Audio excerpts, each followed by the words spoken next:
국회 국방위원회에 출석한 자리에서 유용원 의원, 군사 전문 기자 출신이죠. 질의에 답했습니다. 앞서 유엔 주재 우크라이나 대사도 지난달 유엔 안보리회의에서 이런 사실을 확인한 바 있죠. 자, 김 장관 발언 이보다도 훨씬 더 구체적으로 나갔죠? 예, 주 유엔 우크라이나 대사가 지난번에 얘기한 것은 북한 군인들이 러시아 군복을 입고 소수민족으로 구성된 그 병력들하고 섞여 있다. 이 정도 얘기를 했거든요. 그래서 지금까지 이제 계속해서 이 북한 군들이 어떤 주의 체제를 유지하고 전투를 수행할 것인가에 대해 굉장히 관심이 많았습니다. 네. 우리가 이제 군에 갔다 오신 분들은 아시겠지만은 건재를 유지한다는 표현을 많이 쓰잖아요. 부대 체제를 말하죠. 그렇죠. 그러니까 뭐 여단 밑에 대대, 그다음에 중대, 소대, 분대 해서 이것이 이제 일정한 어떤 임무를 부여받아 가지고 명령을 하달하고 다시 그 명령 이행된 것을 상부로 보고해 가지고 일사불란하게 움직이는 거거든요. 네. 이것을 이제 건재를 유지해서 부대를 움직인다 이렇게 얘기를 하는데요. 그렇게 되면 전부 다 그러니까 한국말로 다 이제 상하가 일사불란하게 지휘계통을 통해 가지고 전투 임무를 수행할 수 있잖아요. 그런데 지금 얘기하고 있는 것은 북한 군들이 전부 다 쪼개져 가지고 이런 부대가 하나도 없이 오히려 러시아 중대 속에 하나씩 소대식이 다 들어가 있다는 거예요. 그러면은 이 이제 북한 소대들이 무슨 일을 할 거냐 하는 건데 이것이 이제 이 러시아로 봐서는 굉장히 이제 어떻게 보면 앞에 돌격 소대로 이제 사용될 가능성이 있거든요. 그래서 총알바지란 표현을 유용원 의원이 물어본 거군요. 그렇죠. 그래서 이게 왜 이제 이런 얘기가 나오냐면은 그전에는 이제 돌격 소대를 누가 했느냐 하면 제수들로 이제 구성된 스톰지라고 하는 스탐 뭐 옛날 말로 제트. 예, 스톰제트라고 하는 그 부대가 했는데 이제 그 제수들이 다 소진이 되니까 다 죽었네요. 네, 그래서 이제 이 러시아의 일반적인 전투 수행 기술 자체가 수행 방법이 맨 처음에 이렇게 돌격 보병 보내가지고 보면은 우크라이나가 어떻게 여기에 대해서 대응하는지를 보잖아요. 어디서 총 쏘고 화력이 센가? 맞습니다. 어디서 총 쏘는지 그 위치는 어딘지 그걸 알고 나면 그걸 사람으로. 그렇죠. 그걸 사람으로. 그리고 나면은 이제 여기서 드론 띄우고 포 쏘고 하는 거거든요. 만일에 북한군 소대들이 이런 역할을 하게 되면 엄청난 희생이 뒤따를 겁니다. 네. 그렇기 때문에 아마 총알바지라는 표현을 쓰지 않았나 이렇게 봐요. 예, 김열수 지금 실장님이 아주 놀라운 말씀하셨어요. 스탐제트라는 수인으로 구성된 러시아 부대가 다 소진이 돼서 그 역할을 북한 파병군이 하고 있기 때문에 그래서 이 총알바지란 표현이 나온 것이다. 중요한 얘기입니다. 김용현 장관은 러시아와 북한 간의 무기가 오간 구체적인 상황도 설명을 했어요. 네, 지금 이제 북한으로 넘어간 것이 컨테이너 2만 개 분량이니까요. 이걸 이제 뭐 탄환으로 따지면 포탄으로 따지면은 이게 무려 930만 발 분이잖아요. 그래서 뭐가 이제 구체적으로 넘어갔는지를 이번에 이제 밝혔는데 170mm 그리고 240mm가 넘어갔다는 거거든요. 네. 170mm하고 240mm는 주로 북한이 우리 한국을 향해서 서울 불바다 얘기할 때 주로 많이 사용했던 그런 이제 포들입니다. 주로 이제 170mm는 이제 사거리가 한 40km 나가고요.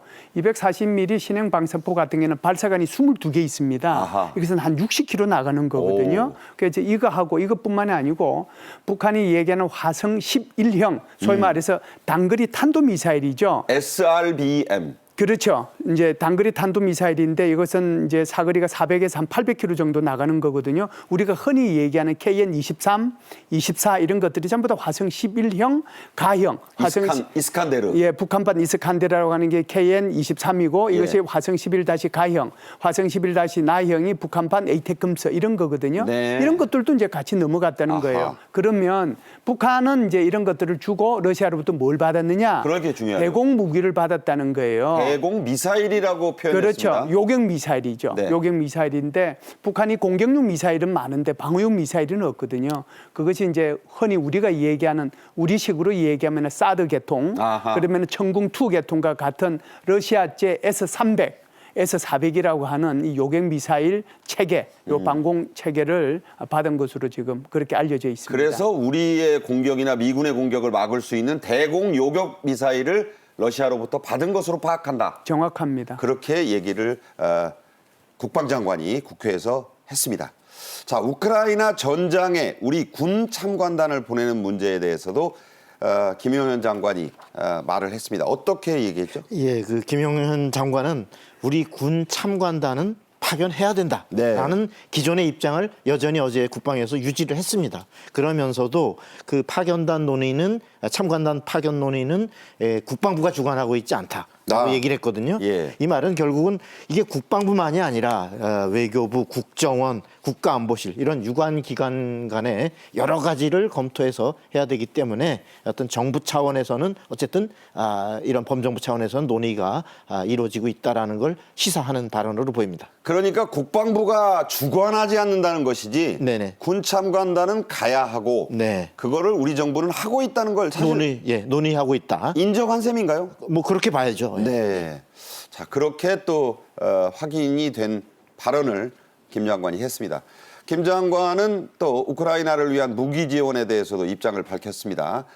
상당히 관심이 있는 내용인데 어떻게 나왔나요? 예, 지금 이제 그 정부의 이 우크라이나에 대한 지원 방침은 변함이 없어요. 이제 거기에 대해서 확실히 대통령께서도 말씀을 하셨는데 상황에 따라서 단계별로 대응하겠다라고 하는 거고 두 번째는 국제사회와 연대하겠다라고 하는 거거든요. 이 정책은 한 달 전이나 지금이나 변함이 없어요. 예. 물론 이제 우크라이나 특별사절단이 와서 갔지만 오고 가서도 이 이제 상황은 변함이 없다라고 보고요. 예. 단지 이제 우리가 어떻게 할 것이냐 하는 것만 이제 결정이 남았다라고 보는데 김용현 장관의 얘기는 만일 이제 우리가 이렇게 안 도와주면은 나중에 한국에서 이제 정말 그 불시에 어떤 일이 벌어지면 그때 되면은 다른 나라가 다 이렇게 무관심 해버리면 어떻게 할 거냐. 발 빼면 부메랑 된다. 그렇죠. 이것이 부메랑 우리한테 돌아올 수 있지 않느냐. 이거는 네. 국제사회와 우리 함께 대응해야 될 필요가 있다. 이런 얘기를 했거든요. 그래서 제가 볼 때는 아마 이 트럼프 당선인 척과 물밑 교감을 통해서 최종적으로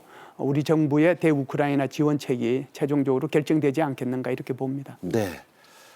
이 부분은 이제 새 행정부가 미국에서 들어선 뒤에 물밑 조율이 결과를 구체적으로 나올 때 다시 한번 짚어봐야 된다 이런 말씀이었어요.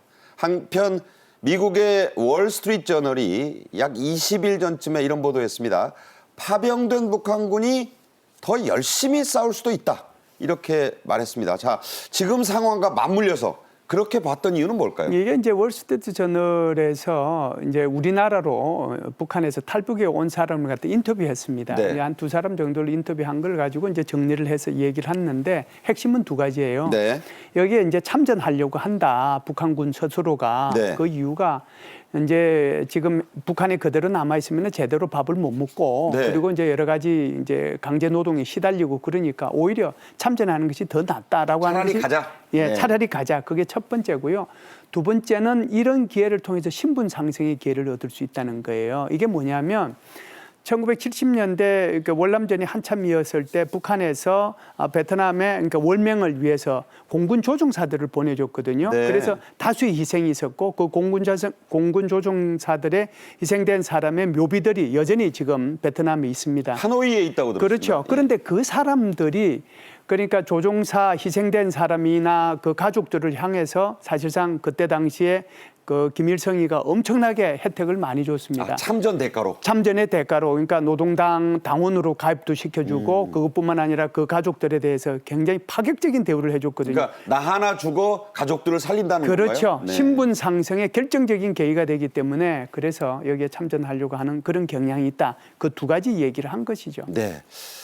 월스트리트저널은 종군 기자를 보내서 상당히 이 우크라이나전을 깊숙이 취재하고 있는 언론이기 때문에 이 대목은 상당히 우리가 주목해봐야 될 그런 기사가 아닌가 싶습니다. 다른 얘기 좀 하죠. 유엔 안전보장이사회에서 미국과 우크라이나, 러시아 대표 간에 파병을 둘러싼 신경전, 설전이 벌어졌습니다. 영상 보겠습니다. It's a very simple question, and I think this council would appreciate a very succinct answer. Has DPRK deployed troops to Russia? The Treaty on Comprehensive Strategic Partnership between DPRK and Russian Federation is fully conformed to international law and the UN Charter. Therefore, the DPRK will remain faithful to its obligation under that treaty. I thank you. That he represents a criminal regime, that he represents the regime that helps another criminal regime, and that by the end of the day, sooner or later, you and your leadership will end up in the dock. 네, 카메라엔 잡히지 않았지만 이 기자들의 눈에 잡힌 장면이 있습니다. 김성 북한 대사는 미국 대표의 돌직구 질문, 여기에 매우 당황하면서 대답을 했다고 하고요. 우크라이나 대표, 지금 얼굴이 상당히 상기됐는데 김성 대사가 말할 때 눈을 계속 쏘아봤다고요. 예, 그렇습니다. 이제 이 지금 로버트 우드 우선 미국 대사가 유엔 미국 대사가 격발을 했습니다. 갑작스럽게 북한 김성 대사를 향해서 자, 아주 간단한 질문 하나 하겠다. 네. 간결하게 답변해 달라. 네. 북한 러시아에 파병했느냐? 라고 딱 물었습니다. 돌직구죠? 예, 돌직구 질문이 나오니까 김성 대사가 이제 순간 당황을 했는데 이 머릿속에 입력돼 있던 논리가 튀어나온 겁니다. 그건 예. 뭐냐면 자, 북러 포괄적 전략 동반자 관계 조약 우리 맺은 조약에 따르면 우리 그 관계에 대한 조약에 따라서 우리가 지금 그 의무를 말하자면 이행하고 있고 이 조약은 국제법상 또 유엔 헌장상 아주 합치하는 것이다라고 이제 이런 논리를 딱 폈습니다. 결국 여기서 얘기하는 북러 그 조약의 핵심은 뭡니까? 뭐냐 하면은 우리가 그 한 나라가 타국의 침략을 받으면 네네. 침공을 받으면 우리 다른 타방은 모든 군사 원조를 포함한 모든 원조를 한다. 자동 개입 조항이죠, 예, 이른바. 자동 개입이 이제 핵심이잖아요. 네. 이 핵심에 따라서 결국은 그 얘기는 파병을 하고 있다라는 걸 사실상 인정을 한 셈인데 여기에 이제 현장에 있던 그 우크라이나 대사가 바로 경고를 한 겁니다. 자, 당신 지금 북한 대사는 범죄 정권을 대표하고 있고 또 다른 범죄 정권을 돕고 있다. 당신과 당신의 지도부는 곧 법정에 머지않아 서게 될 것이라고 딱 부러진 경고를 했습니다. 네, 당신의 지도자는 김정은 말한 것일 거고요. 이 법정은 국제사법재판소를 말하는 겁니다. 이미 기소는 돼 있는데 이게 김정은을 처벌하는 단계까지는 지금 못 가고 있는 거죠. 한편 러시아의 침공으로 파괴된 우크라이나에 전쟁을 보려는 관광객들이 몰려들고 있다고 합니다. 이른바 다크 투어리즘, 어둠의 관광이죠? 예, 좀 마음이 좀 짠합니다. 네. 이 얘기 들어보니까요. 우크라이나에서 한 10개 이 업체에서 이런 걸 운영을 하는 것 같습니다. 그런데 놀랍게도 작년 한 해 동안에만 이렇게 다크 투어리즘에 참석한 사람이 한 400만 명 정도 된다고 그래요. 저도 놀랐어요. 그래서 아니 세상에 이렇게 전쟁 상황을 보려고 이렇게 많은 인원들이 오는가 네. 이제 그 생각이 우선 들었고요. 두 번째는 이것뿐만이 아니고 사실상 러시아가 우크라이나를 침공해가지고 민간인 학살을 많이 했잖아요. 키우, 부차, 뭐 그렇죠. 이런 데, 예. 바로 이제 키우, 부차 이런 데를 집중적으로 이제 데려가서 여기가 이제 학살의 현장이다. 그러니까 그런 학살 것들을 투어예요. 그렇죠. 그러니까 이제 워 투어라고 그러는 네, 워 거죠. 투어. 예, 워 투어라고 그러는데 이런 것들이 이제 한편으로 생각하면은 러시아에 대한 어떤 뭐 적개심이라고 할까요? 러시아의 빈도적인 어떤 처사 이런 것들을 알리는데 도움이 되기도 하지만 네. 한편으로 생각해 보면 야 이것까지 이렇게 상품으로 팔아서 해야 되는가 하는 그런 생각이 동시에 들어서 좀 착잡한 그런 심정이었습니다. 그러니까 이 비행기를 타고 가서 몰도바까지 기차를 18시간 타고 가서 차로 들어간다는데 그런데 비용은 그렇게 많지 않아요. 우리 돈으로 1인당 한 37만 원까지 한대니까 예. 문제는 그렇게 하는 사람들이 저렇게 많다. 예, 이미 저런 여행도 30명 넘게 다녀갔다고요. 그렇죠. 저게 이제 미국 사람들하고 주로 유럽 사람인데요. 지금 말씀하신 것처럼 이제 몰도바로 가서 거기서 이제 기차로 해가지고 우크라이나로 들어가는 방법이 있고 또 하나는 이제 폴란드를 통해 가지고 폴란드 끝 국경선이 이제 우크라이나와 연결되니까 거기 아우슈비츠 있잖아요. 그렇죠. 네. 그쪽으로 이제 통해 가지고 이쪽으로 가는 방법이 있는데 뭐 어디로 뭐 들어가든지 간에 들어가 가지고 이런 투어를 했다 이런 거죠. 네. 자, 얘기 좀 더 해보겠습니다. 리스크죠. 위험을 기꺼이 감수하고 더 강하게 전쟁의 스릴을 실감하려는 관광객들을 위한 특별 관광 상품도 있다고요? 예, 그렇습니다. 이제 보다 더 현재 전투가 벌어지고 있는 전선에 가까운 우크라이나 남부까지를 이제 관광하는 상품을 1인당 유로로 3,300유로. 그러니까 우리 돈으로 한 483만 원 정도 되겠네요. 비싸요. 예, 이런 돈으로 아무래도 더 위험 가능성이 높으니까 이렇게 돈은 이런 판매하는 그런 여행사까지 이제 등장을 했는데 이렇게 전쟁 범죄 현장을 둘러보는 이른바 다크 투어리즘 업체들은 이제 비난이 많이 오니까 그렇죠. 수익금의 일부를 우크라이나군에 기부를 하기도 한답니다. 얼마나 줄까요? 예, 뭐 정확한 액수는 모르겠습니다만 그럼에도 불구하고 역시 도의적 논란을 피하기는 어려워 보입니다. 실제 이제 현지의 그 주민들은 우크라이나 주민들은 저들이 버는 관광 수익은 우리들의 피가 묻은 돈이다. 맞는 얘기 아니겠어요? 예, 그렇습니다. 이렇게 남의 슬픔을 팔아서 관광을 하는 이런 곳에 오게 하느냐라는 반발이 적지 않다고 합니다. 네. 자, 피 묻은 돈. 그 돈을 기부한다 한들 참 이게 돈이라는 게 뭔지 그런 생각을 하게 됩니다.